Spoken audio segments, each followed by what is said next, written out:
আসসালামু আলাইকুম। আশা করছি আপনারা সকলে অনেক অনেক ভালো আছেন। এই ভিডিওতে আমি কথা বলবো প্রমোদ চৌধুরীর বই পড়া নিয়ে যে উক্তি রয়েছে সেই উক্তিটি নিয়ে। বই কিনলে যে পড়তে হবে এটি হচ্ছে পাঠকের ভুল।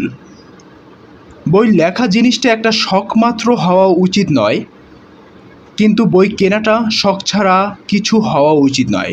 আমরা যদি উক্তিটি দেখি, বই কিনলেই যে পড়তে হবে এরকম নয়। দেখুন, আমার লাইব্রেরিতেই আমার অনেক ধরনের বই, সব বই কিন্তু একদম শেষ হয়েছে এরকম নয়। কিছু কিছু বই আছে কয়েকটা আর্টিকেলের জন্য কিনেছি, সব আর্টিকেলগুলো আমার ওখানে পড়া হয়নি।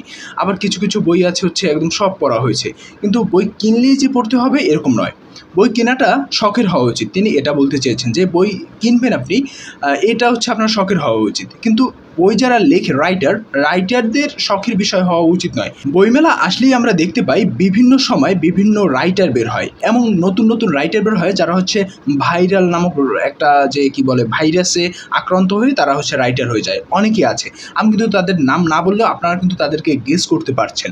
কারণ তারা একটু ভাইরাল হয়ে গেলে বা একটা পাবলিসিটি, ওটাকে আমি পাবলিসিটি বলছি কোন অর্থে আই ডোন্ট নো, সস্তা পাবলিসিটি বলা যায়, তাই না?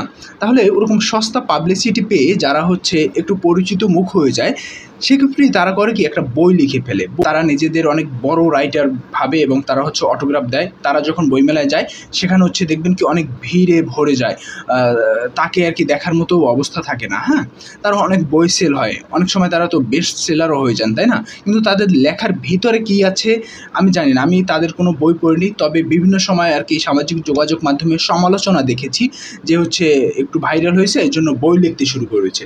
তাই এই ধরনের রাইটার, এদেরকে বলা হয় শখের রাইটার।